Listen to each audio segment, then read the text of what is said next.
Some stores never close, and some never let you leave. It started with the whispers. Mia had worked the night shift at the Walmart on the outskirts of town for nearly 6 months, and she'd grown accustomed to the usual sounds, the low hum of the fluorescent lights, the occasional clang of a shopping cart, the faint crackle of the intercom. But that night was different. She was restocking the seasonal aisle when she heard it, a soft, almost inaudible murmur that seemed to come from the mannequins at the end of the row. "Hello." Mia froze, her hand hovering over a box of holiday lights. She squinted at the mannequins. They were still, perfectly posed in their red and green sweaters, fake smiles plastered across their faces. "Probably my imagination," she muttered to herself, forcing a laugh. She told herself it was the wind from the automatic doors or the echo of the heating system. But the voice didn't feel imaginary. It had a rhythm, a cadence, like someone, or something, was trying to speak to her. She shook her head and continued stalking, but the whispers returned, louder this time. "Don't leave yet." A chill ran down her spine. Mia glanced around, but the store was empty. The only other person on the floor tonight was Mr. Henderson, the night manager, who was nowhere in sight. Mia tried to ignore it.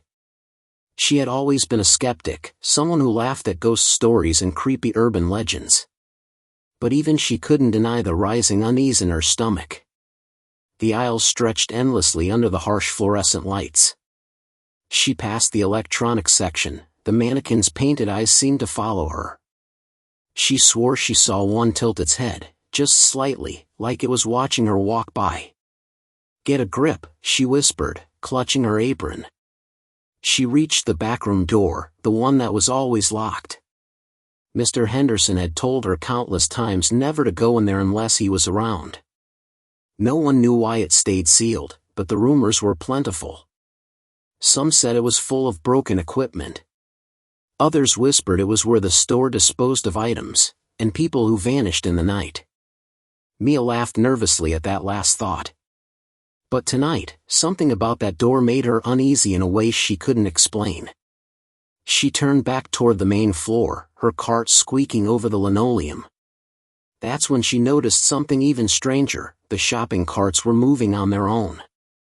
Slowly, imperceptibly, they shifted along the aisle, forming a line as if guided by some unseen hand. Mia froze, heart hammering. She blinked. They hadn't moved. They were just carts. Then one toppled over. It didn't fall naturally, it seemed to lunge forward and collapse, spilling flyers and loose items across the floor. The sound echoed through the empty store like a scream. "Hello?" Mia called out, her voice trembling. No response, just the hum of the lights and the faint whisper that had returned, low and taunting. "Stay with us." She backed away slowly, heart racing. Every instinct screamed at her to leave the store, run straight through the automatic doors and never look back. But the exit was farther than she remembered. Longer. Endless. Mia turned toward the front, and that's when she realized something horrifying: the store looked different. The aisles were longer, the shelves rearranged themselves in ways that made no sense.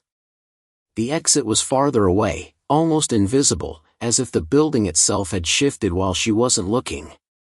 A sudden clatter from the next aisle made her jump. She peered around the corner and froze. A group of mannequins stood haphazardly near the frozen food section, heads cocked unnaturally, their eyes following her every movement. And then she saw it, a shadow, moving just past the frozen foods, tall and thin, gliding silently between the aisles. It didn't have a face. It didn't need one. Mia felt its gaze on her, a heavy, suffocating weight that made her knees buckle. Her instincts screamed at her to run. But where? Every turn led back to the same aisles, the same endless shelves. And the whispers were growing louder, more insistent. "You can't leave."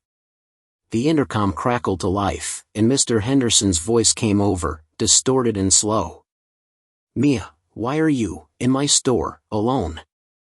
Her blood ran cold. Mr. Henderson was supposed to be at the security office. He wasn't supposed to walk the floor at all. And yet his voice echoed everywhere at once, surrounding her, filling every aisle, bouncing off every shelf, until it sounded like a chorus.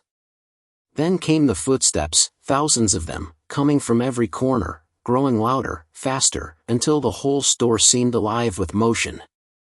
Mia stumbled backward, her back hitting the wall. The mannequins were closer now. Their plastic fingers scraped the shelves, heads tilting unnaturally. The shadow moved again. This time, it didn't glide, it lunged. And for a moment, Mia felt her reality slip. The aisles stretched endlessly before her, the exit invisible, and the whispers inside her own head. "Welcome to the Walmart that waits." Her scream echoed through the store. And then, silence. Mia is trapped, the store itself seems alive, and the voice of Mr. Henderson, distorted and omnipresent, hints at a deeper horror. Mia's chest heaved as she pressed herself against the cold metal shelving, trying to make sense of what had just happened. The store was no longer just a building, it had become a labyrinth, twisting and stretching in impossible ways. Every aisle seemed longer than the last, the fluorescent lights flickering sporadically, casting grotesque shadows across the products. The familiar signs above the aisles, electronics, home goods, toys, were there, but they didn't match the sections beneath them. It was as if the store had rewritten its own map while she wasn't looking. She took a hesitant step forward, her sneakers squeaking against the linoleum. The whispers returned, more urgent now, coiling around her mind like smoke. She could almost make out words, fragments of phrases. "It's hungry, it wants." Mia shook her head violently, trying to dispel the thoughts. No, it wasn't real. It couldn't be real. She had to get out. She had to find the exit, but every aisle she turned into seemed to lead her back to the same spot, the mannequins she had seen before, their blank eyes now glinting with something predatory. A sudden noise made her whip around, the sound of a cart being pushed, slow, deliberate, scraping along the floor without a hand to guide it. She strained her eyes but saw nothing, just the same mannequins in their rigid positions, the frozen food aisle shimmering unnaturally under the flickering lights.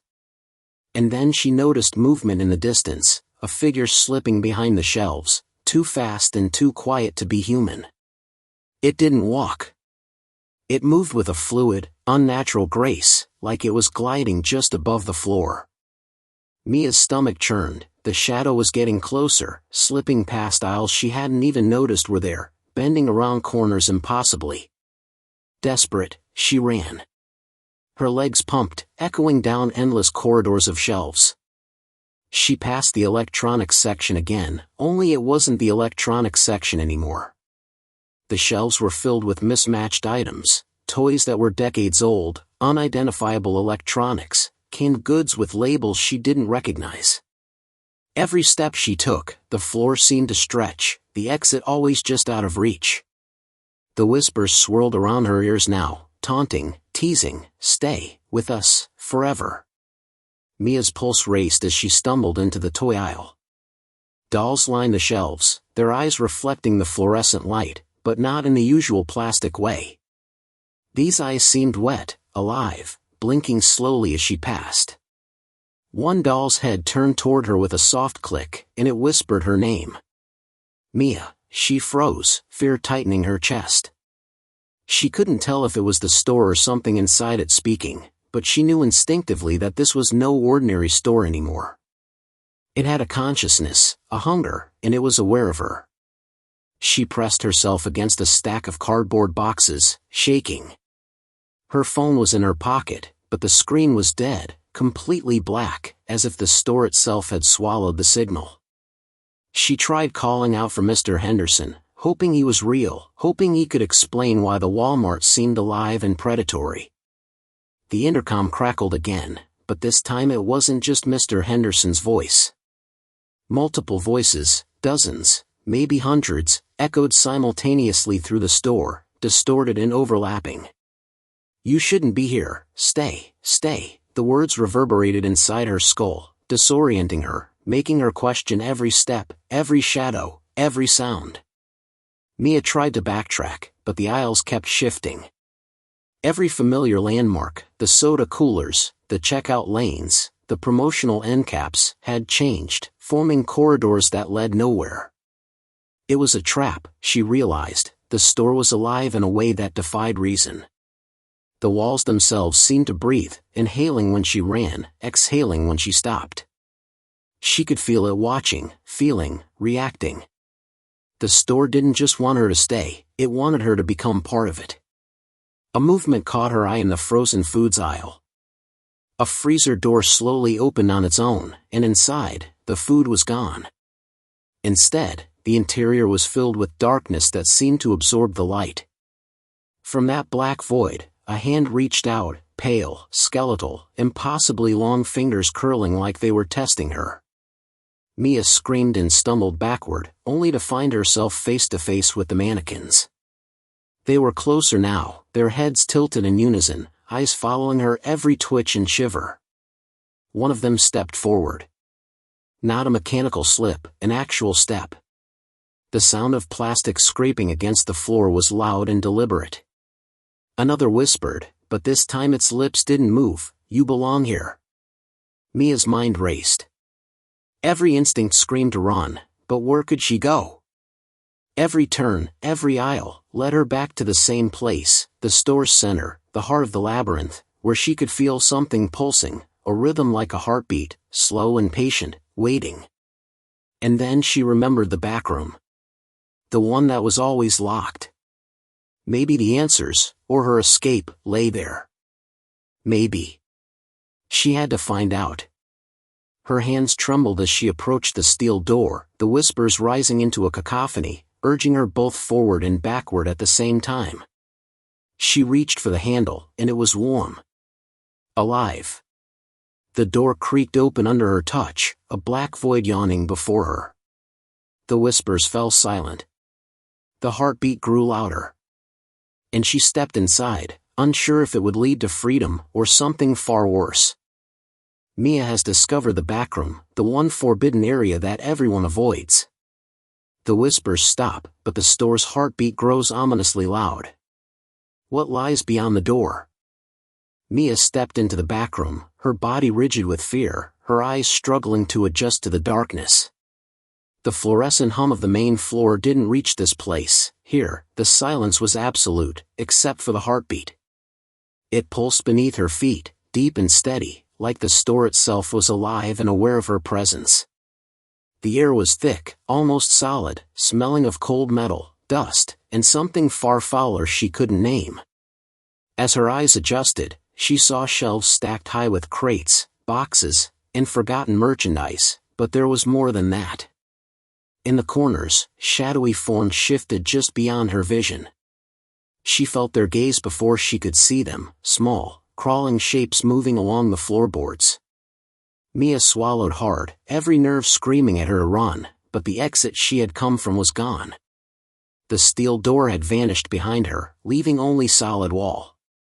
Her pulse quickened. The whispers returned, soft at first, almost playful, curious. Yes, they weren't human voices. They didn't belong to Mr. Henderson, or to any living person. The tone was liquid, shifting, like the store was probing her mind, testing her. She backed into a shelf and pressed her ear against it, listening. The heartbeat throbbed faster now, echoing through the walls. She realized with horror that the sound wasn't just the store, it was coming from her. Her chest matched its rhythm. A soft scratching noise drew her attention. From the shadows, a pair of eyes emerged, glowing faintly in the darkness. A small figure stepped forward, its body twisted unnaturally, limbs too long, movements jerky and wrong. It whispered her name, but the voice was a dozen voices layered together, high and low, young and old. "Mia, you're late, stay." She stumbled backward, tripping over a crate, her hands scraping against the rough wood.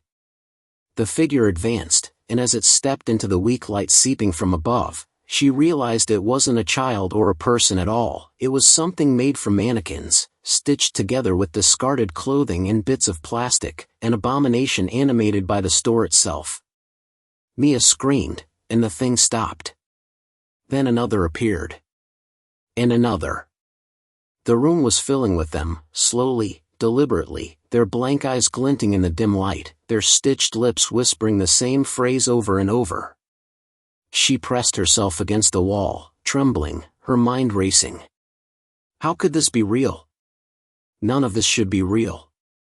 She had to find a way out. Her gaze landed on a ladder leading to a small catwalk above the crates. It might lead to the roof, or at least a vent. Clutching a metal rod she found nearby, she ran toward it, ignoring the scraping steps and the whispers. The figures followed, slow but relentless, their movements unnervingly precise. As she climbed, she felt cold fingers brush against her ankles, and a voice hissed in her ear, "Don't leave, don't leave." The catwalk was narrow, wobbling under her weight, and above it loomed a grate that led to a vent. She could see faint light beyond it, perhaps daylight, perhaps another part of the store. Desperation gave her strength, and she climbed, the metal rod swinging wildly behind her, smashing at the twisted mannequins below. They recoiled slightly at the sound but didn't stop advancing.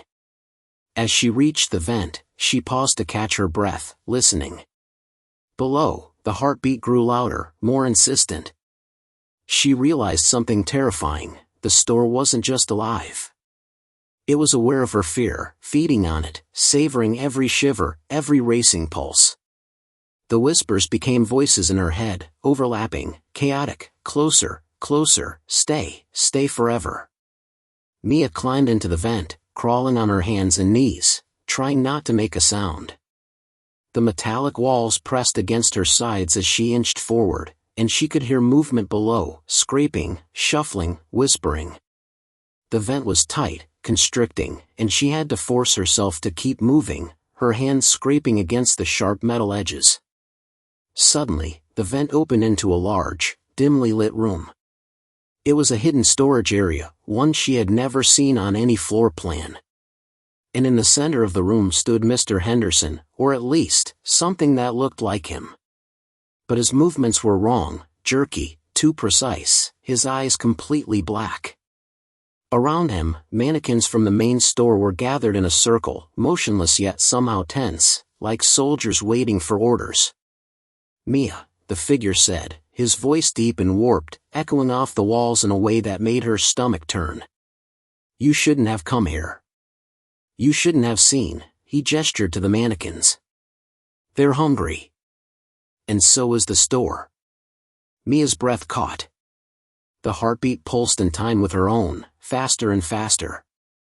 The mannequins began to move, stepping toward her, limbs jerking in unnatural synchrony. Mr. Henderson, or whatever he was, smiled, a horrifyingly wide stretch that seemed impossible on a human face. "The store, it waits, for everyone." Panic surged. Mia turned to retreat, but the vent behind her had collapsed, twisted metal blocking her escape. The room seemed to stretch impossibly wide, the walls bending and shifting. The mannequins advanced, circling her slowly, deliberately, as the whispers filled her head in a deafening chorus, "Stay, stay, stay." And then she saw it, the source of the heartbeat. At the far end of the room, a massive shadow pulsed beneath a writhing mass of shelves and crates, alive with faintly glowing veins, stretching and contracting as if the store itself had grown a heart. It throbbed in time with the voices, in time with her own fear. Mia realized in horror that it wasn't just the mannequins or Mr. Henderson, the entire store was alive, a predator, and she was its prey. Her hands shook violently as she scanned the room. The only option was forward, deeper into the heart of the store, toward whatever this monstrous being was guarding. There was no turning back. And as she took her first step, the floor seemed to pulse beneath her, and the heartbeat roared, as if aware of her defiance. Mia is now inside the core of the store's hidden backroom. The mannequins in Mr. Henderson's twisted form surround her, and she has discovered that the entire Walmart is alive, a sentient, predatory entity. Her only option is to move deeper, but the heart of the store is watching. Mia's breath came in ragged gasps as she stepped further into the hidden room. The mannequins circled her like predators, their plastic limbs bending in ways human joints never could. Mr. Henderson, or the thing wearing his face, moved with them, a grotesque conductor orchestrating this macabre dance. Every heartbeat of the store reverberated through the floor, vibrating up her legs, making it feel as if her own blood were being drained in rhythm with it. She had never felt fear this physical before, a living, pulsing entity pressing against her chest. She stumbled over a crate, nearly falling, and her eyes fell upon a pile of tattered clothes in the corner. At first, she thought they were just discarded uniforms, but as she approached, she realized with horror that they weren't clothes, they were the remains of people. Torn, twisted, and hollow-eyed, frozen in the poses of someone who had struggled and lost. And intertwined with them were mannequins, stitched together with human skin, hair, and synthetic limbs. The store had been feeding for years, assimilating its victims into its endless, twisting labyrinth. Mia gagged and stumbled backward, pressing herself against a wall. The whispers returned, louder now, filling her mind from all directions. "You are ours, you belong here, stay." Her vision blurred as panic set in. She needed a plan. She couldn't fight the entire store, but maybe, just maybe, if she could reach the roof or the front doors, she might escape. She had to move, despite the horror surrounding her. The mannequins took a step closer. Their movements were deliberate, mechanical yet fluid, guided by the will of the store. She swung the metal rod she had brought, hitting one of them in the torso. It made no sound, no reaction, but it staggered slightly, giving her a brief opening. She sprinted toward a stack of crates that led to a staircase. The heart of the store pulsed beneath her, and she felt it, something ancient and intelligent, aware of her every move. As she climbed, a low groaning sound echoed through the walls, as if the building itself were stretching, shifting, groaning in anticipation. The mannequins followed, climbing stairs with impossible agility, and the shadows in the corners began to lengthen, reaching out for her. The whispers grew frantic, a chorus of dissonant voices. "Don't leave, it's hungry, it wants." Reaching the top of the stairs, she found herself in a narrow service corridor that led to the front of the store, or at least, what should have been the front. The fluorescent lights flickered violently, casting the room into intermittent darkness. At the end of the corridor, the exit doors loomed. Relief surged through her chest. She was almost there. And then she saw them. The missing customers. They stood frozen near the exit, dozens of them, their faces blank, eyes wide and unblinking. Some were children, some were adults, but they were all alive enough to be recognizable, and dead enough to send ice through her veins. Their mouths opened in silent screams, and when she tried to step closer, they advanced slightly, synchronized with the heartbeat of the store. She realized in horror that these people were not free, they were extensions of the store, puppets animated by its hunger. Mia's mind raced. If the store could manipulate mannequins and humans alike, she was in deeper trouble than she had ever imagined. Every instinct screamed at her to run, but the hallway seemed to stretch endlessly now, the exit always just out of reach. She could feel the pulse of the store in her veins, a terrible resonance that made it impossible to think clearly. She tried to focus, to remember anything that might give her an edge. And then she noticed the backroom door again.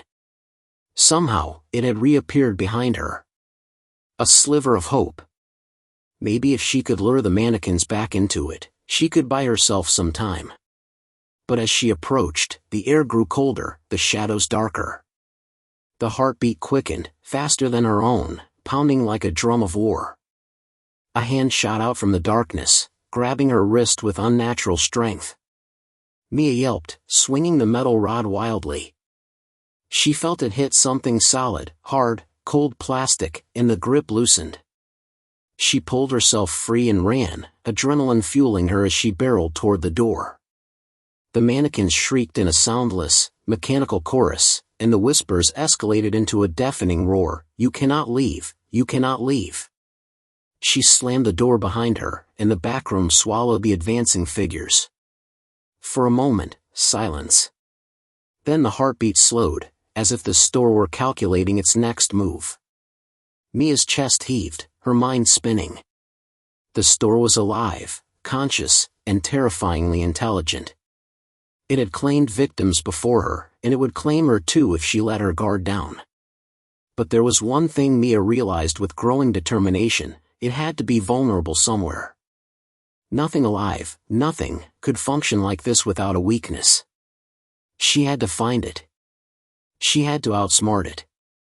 And if she failed, she wouldn't just be trapped, she would become part of the store itself, another mannequin stitched into the endless labyrinth, another voice whispering to the next unlucky soul. Her eyes scanned the backroom. Somewhere in that twisted maze, the store's core, the thing that pulsed, the thing that made the heart beat, had to be. If she could destroy it, maybe, just maybe, she could escape. But she knew, deep in her gut, that getting there would not be simple. Every step forward would bring her closer to the horror she could barely imagine, and further from any hope of survival. As Mia prepared to move deeper into the labyrinthine backrooms, she realized one chilling truth: the store wasn't just alive. It was patient. It had all the time in the world. And it was hungry. Mia now knows the Walmart is sentient and has assimilated humans into its structure. She must venture deeper toward its core, the source of the heartbeat and hunger, but each step risks becoming part of the store itself. Mia's hands shook as she pushed forward into the deeper recesses of the backroom, her every step echoing like gunshots in the cavernous space. The flickering lights overhead cast grotesque shadows that danced along the walls, elongating the mannequins' already unnatural forms. The heartbeat of the store pulsed beneath her feet, steady and omnipresent, like a drumbeat marking her doom. Every instinct screamed at her to turn back, but she couldn't. There was no turning back. The store had swallowed the entrance behind her once again, leaving only the maze ahead. As she moved, the whispers began anew, low and taunting at first. "Closer, closer, join us." They grew louder, faster, layering over each other until Mia could barely think. The words weren't coherent, they didn't need to be. Their intention was clear: terror, manipulation, submission. Every fiber of her being screamed to resist, but it was exhausting, every step a battle against the oppressive will of the store. The deeper she went, the more twisted the backrooms became. Crates were stacked impossibly high, forming narrow corridors that twisted at impossible angles. The air grew thick, damp, and smelling faintly of decay. Every aisle seemed to move subtly when she wasn't looking directly at it. A stack of boxes would shift a few inches closer, a mannequin would tilt its head ever so slightly to follow her. She began to realize the Walmart was no longer just a building, it was a living predator, and she was the prey. A sound drew her attention: soft crying. Human crying. She froze. It came from a small corridor off to the left, dimly lit by a single flickering bulb. The sound was almost childlike, high-pitched and trembling. Mia's chest tightened. She should ignore it. She should run. But something compelled her to move toward it. She rounded the corner and froze. A child, no older than 7, sat in the corner, shivering. Its clothes were torn, its face pale and hollow, eyes wide and unblinking. But something was wrong. Its limbs twitched unnaturally, jerking like a puppet, and when it looked up at her, its mouth opened impossibly wide.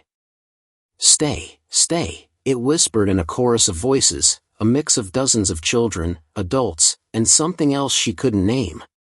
Mia stumbled backward, horrified, and the child, or whatever it was, began to rise. The mannequins flanking the walls began to move in unison, stepping closer, their heads tilting toward her with unnatural precision. She swung her metal rod desperately, knocking one to the floor. Its head detached with a soft crack, and the other mannequins faltered just a moment. It was enough. Mia bolted, ignoring the cries, the whispers, and the pulsing heartbeat. Ahead, she saw a faint glow, a doorway, different from the rest of the maze, emanating a strange, unnatural light. She ran toward it, adrenaline surging through her veins. As she approached, the heartbeat grew louder, faster, pounding in her ears.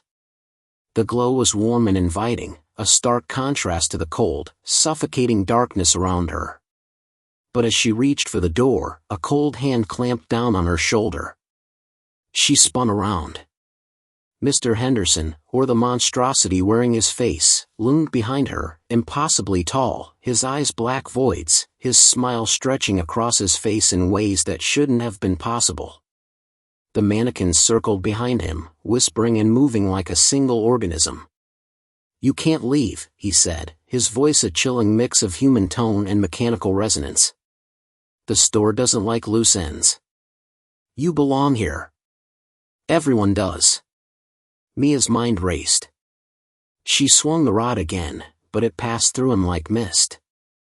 A shiver of despair ran down her spine. Physical attacks did nothing. The store had claimed him, twisted him, just as it had claimed so many others. Her only chance was to think, to outsmart it. The door she had reached pulsed faintly. She realized it wasn't just a door, it was a point of control. Somewhere beyond it, the heartbeat was strongest, almost tangible. If she could reach whatever powered the store, maybe she could disrupt it, maybe even escape. But she knew it wouldn't be easy. The store had anticipated every move, every hesitation. Its intelligence was terrifyingly precise, and it wasn't just alive, it was sentient, aware, and patient. With a deep breath, Mia made a decision. She dropped the rod, gritting her teeth. Running wouldn't save her. Hiding wouldn't save her. She had to go forward, into the heart of the store, toward whatever dark, pulsing course sustained its unnatural life. With a pounding heartbeat and terror clawing at her mind, she stepped through the doorway. The glow engulfed her. The whispers fell silent. The mannequins froze in place, and the pulse beneath her feet slowed slightly, almost curious, almost anticipatory. She didn't know what she would find on the other side, more horrors, more victims, or the very core of the store itself. But she knew this, she had entered the heart of something that had been waiting for decades, feeding, growing, and now, it had noticed her in ways it never had before.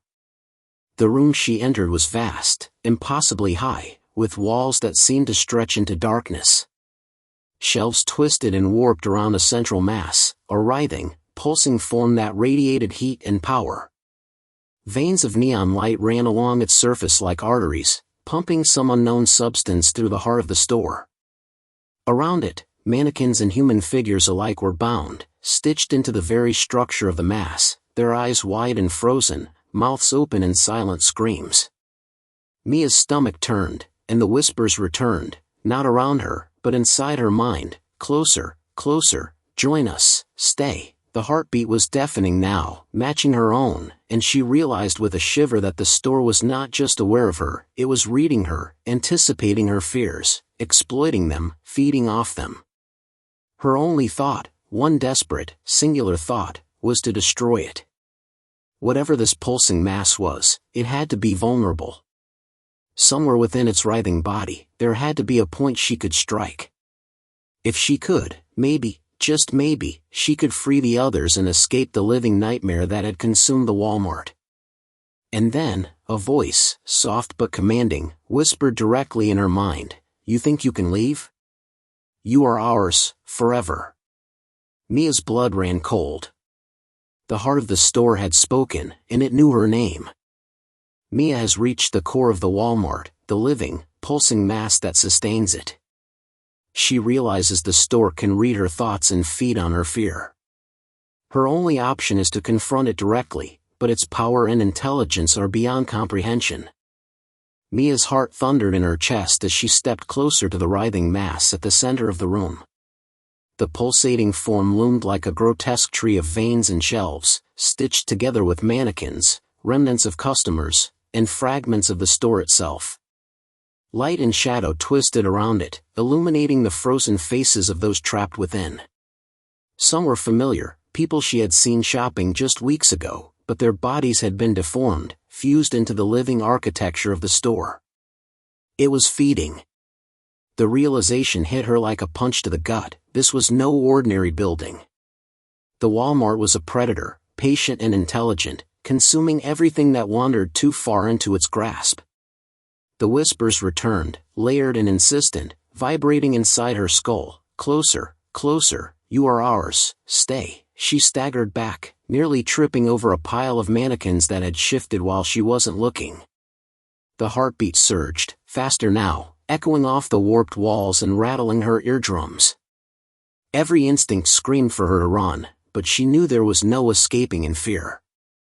The only way out was forward, toward the pulsing core that radiated both power and malice. She scanned the room, searching for weakness. The mass's surface moved almost like muscle, contracting and expanding, pulsing with a sickening rhythm.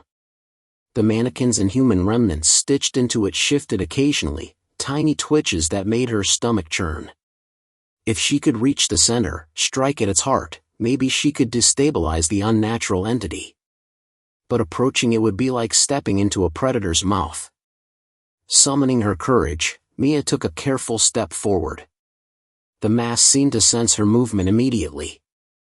The heartbeat quickened, and a wave of pressure washed over her, almost pushing her to her knees. Whispers merged into a single, commanding voice that spoke directly into her mind. You cannot stop us, you cannot leave, we are eternal.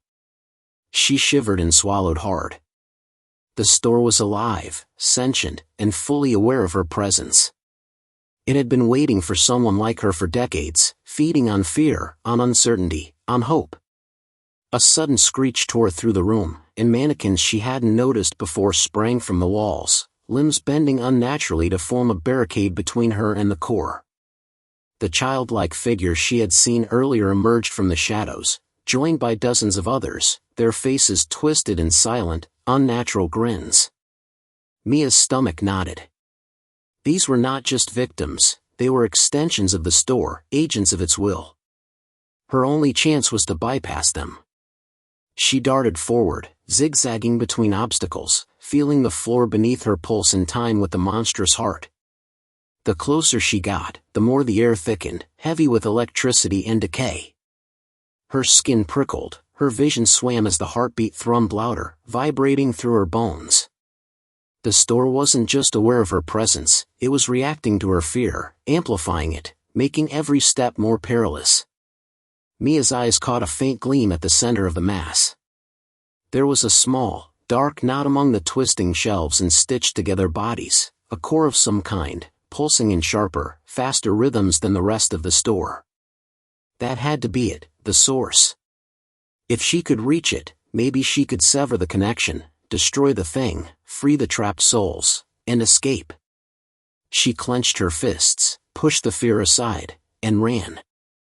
As she approached, the mannequins shifted violently, limbs lashing out, trying to block her. She dodged, ducked, and swung at them with a heavy metal rod she had picked up from a crate. The rod struck one in the chest, shattering its plastic torso with a sickening crack. Another reached for her, its fingers grazing her arm, cold as ice. Pain shot up her nerves, and a chill swept through her body. She stumbled, falling onto the warped floor, only to have dozens of stitched bodies surge forward, attempting to entangle her. The heartbeat surged, faster, stronger, almost intelligent in its modulation. It was aware of her strategy. The mass pulsed, shifting its shelves, stretching its veins, closing off pathways and opening new ones in real time. Mia realized the store was learning, adapting, anticipating her every move. But she refused to give in. Clutching the metal rod, she forced herself to her feet and pressed forward, ignoring the searing pain in her arm, the cold creeping along her spine, the whispers screaming in her head. Finally, she reached the core. It was smaller than she had imagined, a dark, dense knot at the center of the living mass, but it throbbed with a terrifying intensity, radiating the energy of the entire store. The heartbeat pounded so violently that she felt it in her skull, in her chest, as if the core and her body were now one. With a deep breath, she swung the rod with all her strength and slammed it into the core. There was a blinding flash of light. The mannequins froze, their limbs rigid. The stitched bodies twitched violently, then went still. The whispers fell silent. For a moment, the heartbeat ceased entirely. Mia stumbled back, panting, staring at the knot she had struck. She could feel a tremor through the building, like it had been wounded, but not yet defeated. And then it groaned, a deep, resonant sound that made the walls shiver. The core pulsed violently, brighter this time, and she realized with dawning horror that this was only the beginning.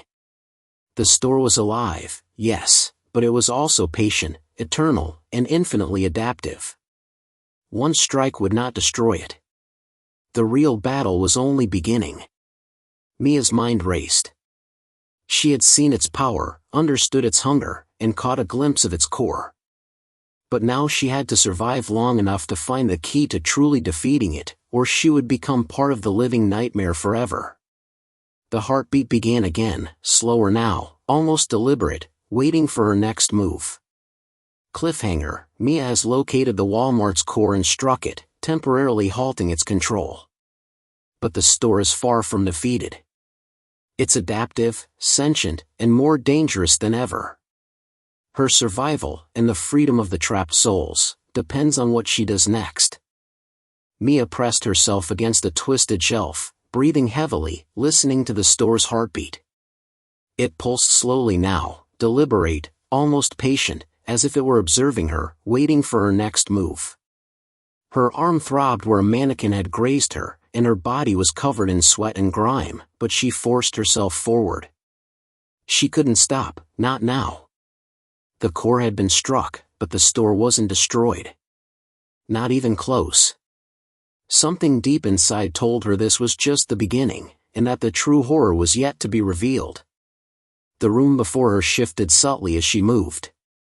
Shadows stretched and curled along the walls, forming grotesque shapes that resembled human figures frozen in agony. Mia realized that these were not just mannequins, they were the missing people, transformed and fused into the store's very structure. The realization made her stomach twist. She had passed by reports of disappearances over the years, stories she had dismissed as urban legends, yet here they were, twisted and stitched into a grotesque mosaic of plastic, flesh, and synthetic material. Their eyes were frozen, but she swore she could feel their awareness, trapped and silent, observing her struggle. As she advanced deeper, she noticed scraps of old receipts, name tags, and flyers embedded in the mass. Each item represented a life, a moment of existence absorbed into the store's hunger. She picked up one faded flyer and read a name scribbled on it, Emily Carter. Her pulse quickened. The girl had disappeared from town years ago. The store had taken her, like it had taken countless others, assimilating them into its living walls. Mia's fear escalated, but it was tempered by determination. These people weren't gone, they were imprisoned, and if she could find the right leverage, maybe she could free them. She followed a faint, pulsing glow deeper into the labyrinth. The core of the store had shifted after her strike, a subtle ripple through the veins of shelves and walls, revealing a narrow passage she hadn't seen before. The passage descended steeply, like a tunnel carved into the very foundation of the building. It was narrow, claustrophobic, and smelled of rust and decay. Mia's mind raced. This had to lead somewhere important, the heart of the store where the pulse of its life force was strongest. As she moved down the tunnel, the whispers returned. They were different now, not taunting, not menacing, but whispering fragments of truth, faint echoes from the victims embedded in the walls. It feeds, it grows, it cannot be stopped, but it fears fire, light. Her heart skipped a beat. Could this be a clue? The store was alive, yes, but it had weaknesses. There was a hint here, buried in the echoes of those who had been consumed, of a way to fight it. Mia clutched her metal rod, feeling a glimmer of hope for the first time. The tunnel opened into a vast chamber, impossibly tall, lined with shelves that twisted upward into darkness. The core pulsed at its center, enormous now, a knot of veins, wires, mannequins, and human fragments. It throbbed with a light that seemed almost liquid, moving in waves along the walls, like a heartbeat visible in the air itself. And hovering near the top, just at the edge of her vision, was something she hadn't expected, a series of glowing symbols etched into the shelves and walls, ancient runes that pulsed in sync with the heartbeat. They radiated energy, the same energy she had felt coursing through her body when she struck the core earlier. Her mind reeled. The store wasn't just a building, it was something older, something that had learned, adapted, and absorbed countless lives over decades. It wasn't just a predator, it was a vessel, a conscious, ancient entity that had been feeding and growing with every missing person, every terrified soul who wandered inside. And the runes, they seemed to bind it, a structure of control and power that kept it tethered to its physical form. Mia realized what she had to do. If she could disrupt the runes, destroy them, break the pattern, the store might weaken, giving her a chance to free the victims trapped within and escape. But reaching them would not be easy. The mannequins and stitched humans stirred as she approached, a coordinated, moving mass, defending their master. Shadows shifted, wrapping around her, pressing in from all sides, and the whispers returned in a deafening chorus, "Do not touch, do not destroy, you belong here." Her chest tightened. The metal rod in her hand felt suddenly fragile, insignificant against the enormity of what she faced. She had to be clever. The store responded to fear, to panic. If she could remain calm, focused, maybe she could reach the runes without being detected. Her pulse raced, matching the rhythmic pounding of the core. She took a careful step, then another, edging closer to the nearest glowing symbol. Each step felt like crossing a chasm, the floor beneath her thrumming violently. And then she heard it, a voice that wasn't Mr. Henderson, nor any mannequin, but deeper, older, more commanding. "Do you think you can stop me? Do you think you can undo what has taken decades to build?" The voice vibrated through the walls, through the shelves, through her very bones. Mia's stomach churned, but she gritted her teeth. There was no turning back. The lives of countless people, perhaps even her own, depended on her courage. She reached the first rune. It pulsed in rhythm with the heart of the store, glowing brighter as if sensing her intent. With trembling hands, she raised the metal rod and struck it with all her strength. The light flared, a shockwave rippling through the chamber. The mannequins faltered, their movement stuttering.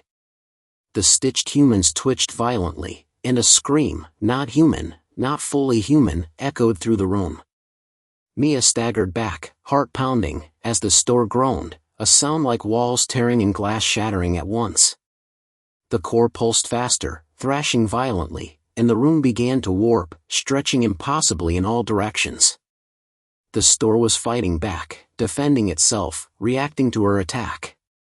She had only just begun, and already the price of defiance was clear. The store would not give up without a fight. Mia has discovered the store's ancient runes, potentially its source of power and control, and strikes the first one. The store reacts violently, revealing that disrupting it will come at a terrifying cost. She has begun a battle for survival and freedom, but the full wrath of the Walmart is about to descend. Mia's arms trembled as she backed away from the first shattered rune, sweat dripping down her face. The store had responded violently, the shelves twisted, warped, and bent as if writhing in pain, and the mannequins surged forward, their plastic faces stretched into grotesque, permanent grins. The stitched humans lurched in their unnatural positions, some falling to the floor, some wriggling toward her, limbs bending at impossible angles. Their eyes were hollow yet aware, empty yet accusing. Mia's stomach churned at the sight. She had struck the first rune, but the store was far from defeated. It had only become angrier. The heartbeat of the store escalated, a deafening drum that reverberated through the chamber and her very bones. Every pulse sent waves of dread coursing through her body, testing her courage, amplifying her fear. Mia forced herself to breathe steadily, forcing her panic into the background, knowing that the store fed on hesitation and terror. The whispers had grown into a chorus of screams, voices of the trapped and the lost, calling her name, warning her, tempting her to give in.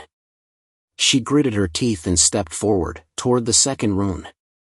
The room shifted as she moved. Shelves leaned in, narrowing the paths, stretching the distances in ways that made no sense. The light flickered violently, casting shadows that moved independently of their sources.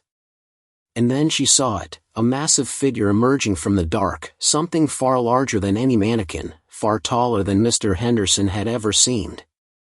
Its body was a composite of plastic, metal, and flesh, fused together with hundreds of stitched humans and mannequins. Its limbs were long, unnervingly flexible, moving in jerky, unpredictable patterns. Its face was a void, a black expanse that seemed to swallow light, with hundreds of eyes scattered across it, blinking independently, tracking her every move. Mia froze. The creature, the store's most horrifying creation, let out a soundless roar, vibrating through the walls, through the shelves, through her very chest. The heartbeat accelerated, synced with the creature's movements, and she realized with terror that this was no longer just the core reacting, it was the store manifesting its will in physical form. Every instinct screamed at her to run, but there was no room, no escape. The only option was to fight, to strike at the runes that held the store together. She darted forward, weaving between the creature's flailing limbs.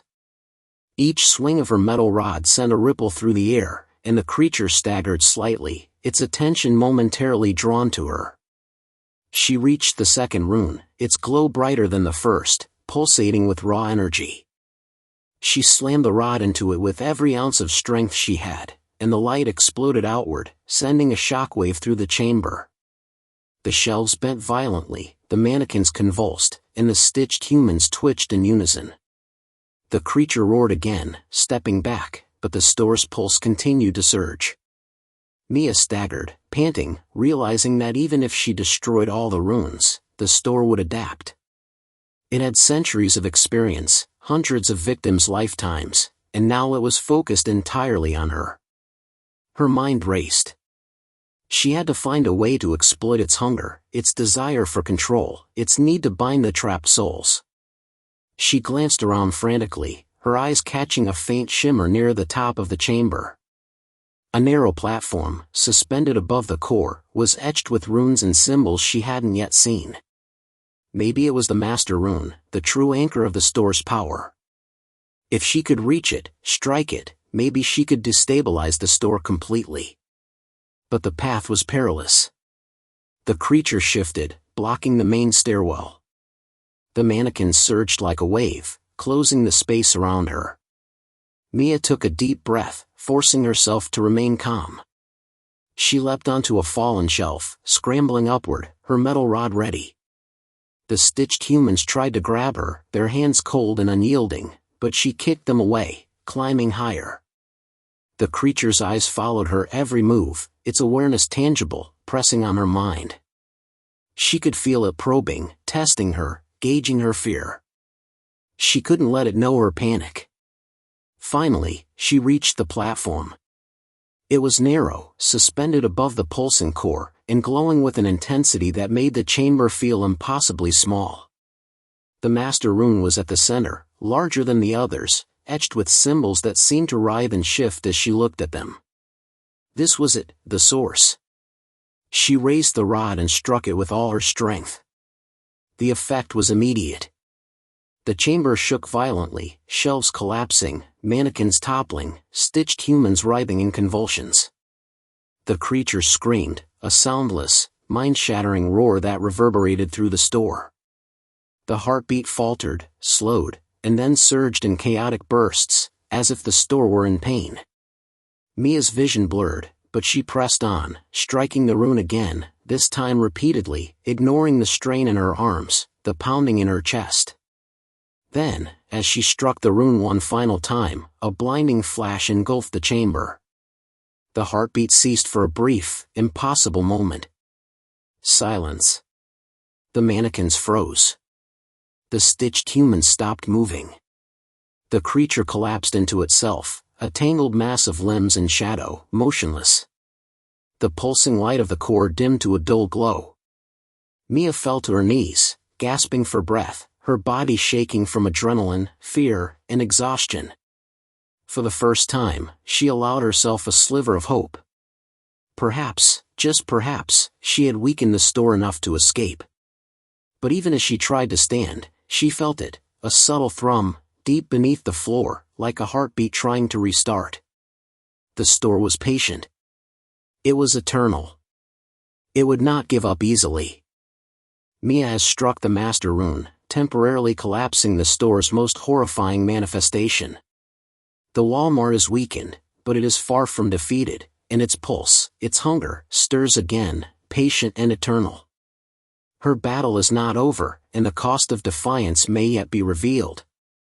Mia's legs burned as she staggered to her feet on the trembling platform, her hands slick with sweat as she gripped the metal rod.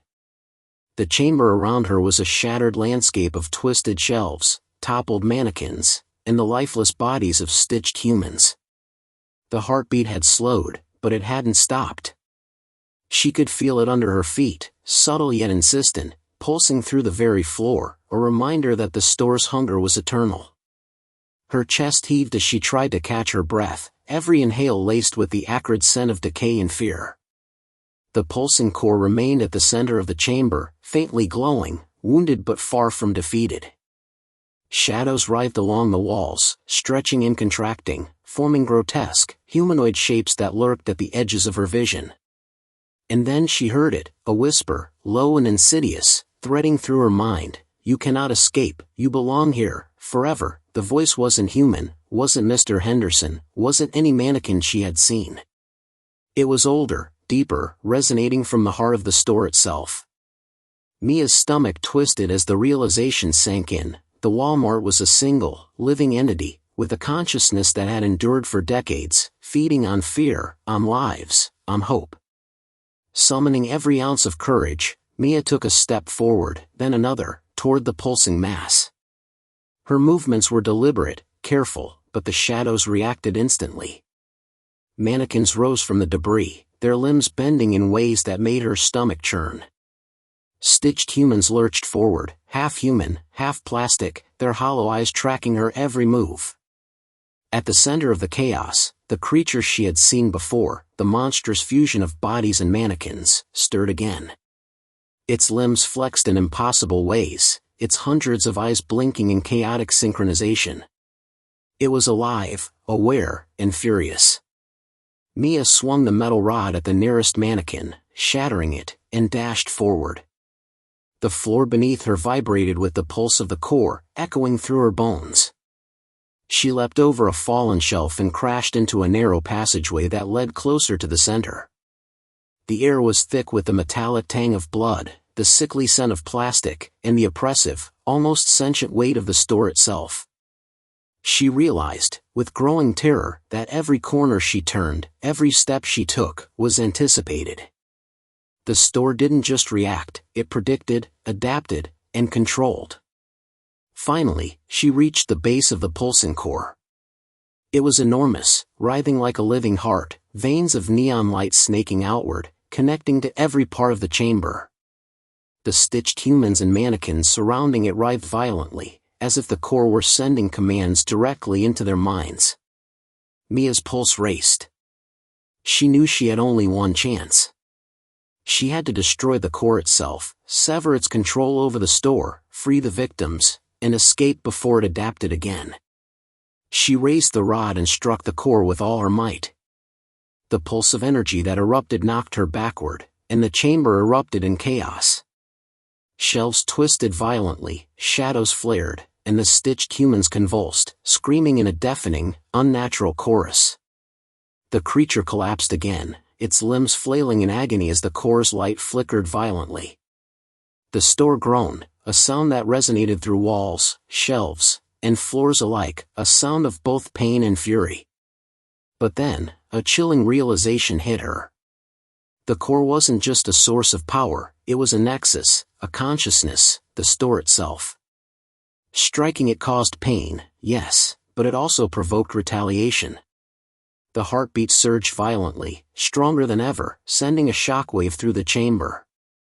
Mannequins rose in an organized, predatory wave, and stitched humans lunged with uncanny precision. Mia stumbled, barely dodging the grasping limbs, sweat stinging her eyes as she struggled to stay upright. Amid the chaos, a faint light caught her eye. From the walls surrounding the core, the ancient runes glimmered, pulsing in a synchronized rhythm. Mia realized that these weren't just symbols, they were conduits, binding the store's consciousness to its physical form. If she destroyed them, perhaps she could collapse the store's control, weaken its sentience, and finally disrupt its unnatural existence. She clutched the rod, forcing herself to focus despite the screams, the pulsing, and the oppressive presence pressing on her mind. With a deep breath, she darted toward the nearest rune, striking it repeatedly. The light flared, and the store convulsed violently, as if screaming. Mannequins toppled, stitched humans writhed and screamed, and the massive creature at the core shrieked, a soundless, mind-shattering roar that reverberated through the walls and floors. Mia's arms burned, her lungs ached, but she pressed on, striking the next rune, and the next, moving in a desperate, precise rhythm. Finally, she reached the master rune, the largest, etched with symbols that seemed alive, twisting and writhing as if reacting to her presence. She swung the rod with all her remaining strength, and the chamber erupted in blinding light.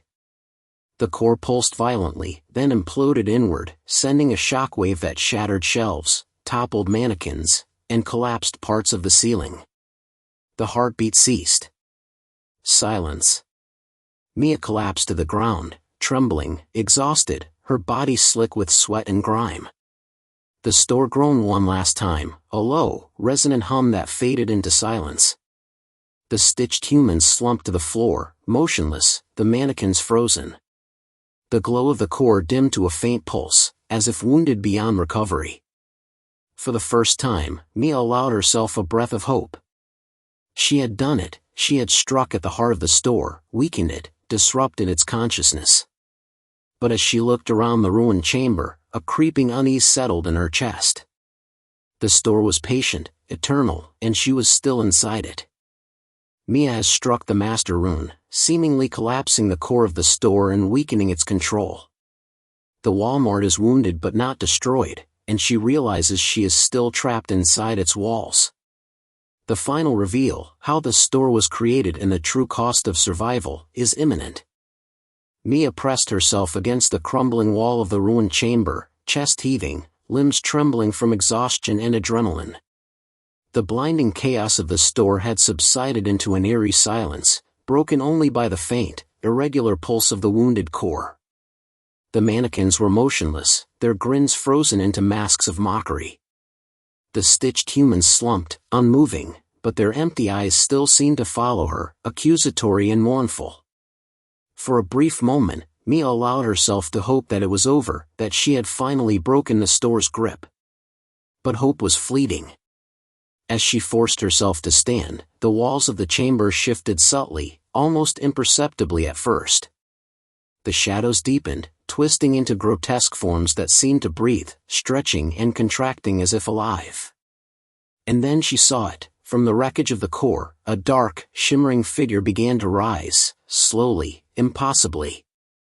It was humanoid but distorted, a shifting mass of light, shadow, and stitched flesh. Mia's stomach turned. This was not just the store's heart, it was its true form, the consciousness that had been guiding every pulse, every movement, every whisper. The figure spoke, not in words, but in a voice that resonated directly inside her mind. You think you have destroyed me? You have only glimpsed the surface. I am eternal. I am hunger. I am the sum of every soul that has entered these walls, and now, you are mine to join. Mia staggered back, gripping her metal rod like a lifeline.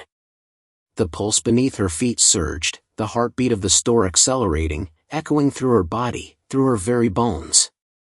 Every instinct screamed at her to flee, to run, but there was nowhere to go. The exit she had seen earlier had vanished, swallowed by the shifting walls.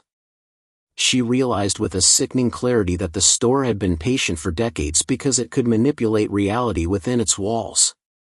It could reshape corridors, move objects, and distort perception.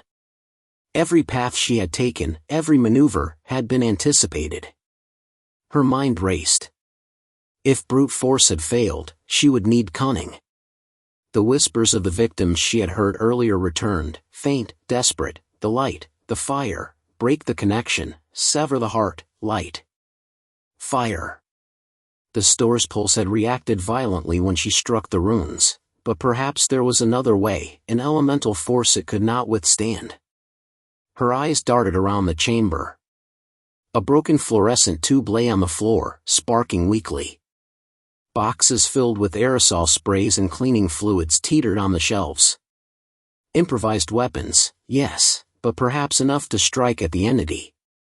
Summoning every ounce of courage, Mia began assembling a plan. She would create a chain reaction, set fire to the flammable materials and guide the flames toward the core, hoping to destabilize the store's consciousness. The entity, she realized, could manipulate form and perception, but fire was raw, uncontrollable, primal. It might be the one thing it could not predict or absorb. She moved quickly, her movements precise despite the terror clawing at her mind. The stitched humans and mannequins began to stir again, drawn to the glowing, pulsing mass of the entity. Shadows twisted into grotesque appendages, attempting to strike her, but she dodged, weaving through the wreckage. Her heart pounded in sync with the store's pulse, a terrifying rhythm that threatened to overwhelm her senses. Finally, Mia was in position. She ignited the first spark and sent it rolling toward the core, a small flicker of flame dancing across the floor. The store reacted immediately. The entity convulsed violently, its mass shifting, reshaping, its voice rising in a crescendo of fury and anguish. "No! You cannot destroy me. I am eternal. I am the hunger. You will be mine."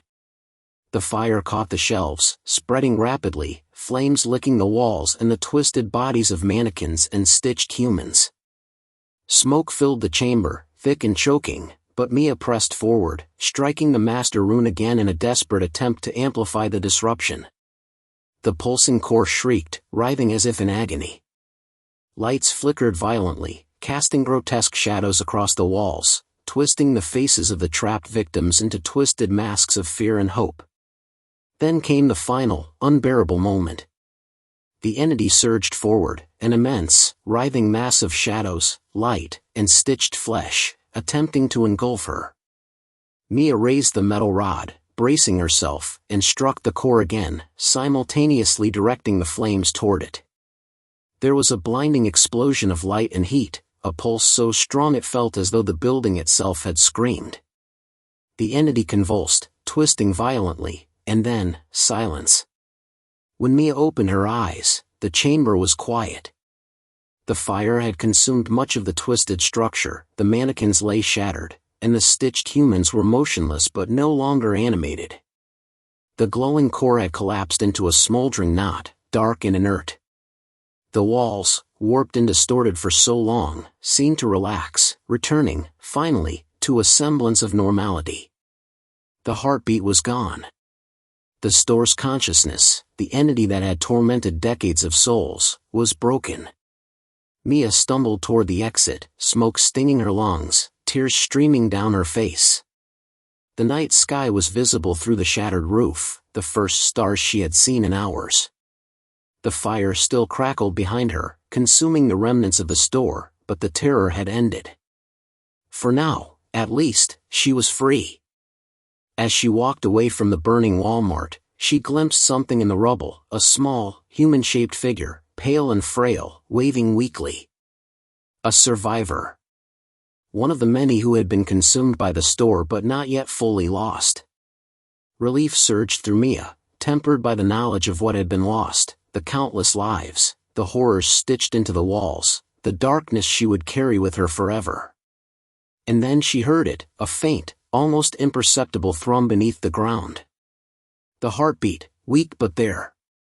Mia froze. She realized with a shiver that the store had been wounded, perhaps defeated, but it was patient, eternal, and it had not given up entirely. Somewhere, hidden, waiting, the Walmart that waits, would rise again. The Walmart itself was not just haunted or sentient, it was an ancient, predatory entity that had consumed decades of lives, feeding and growing with each victim. It had the power to manipulate reality inside its walls and adapt to threats. Mia temporarily destroyed its consciousness using fire and the runes, but its patient, eternal nature leaves the terrifying possibility that it could return. The opening hook, "Some stores never close, and some never let you leave," is fulfilled in a way the audience could never fully predict. The horror is not just inside the building, but in the entity that inhabits it.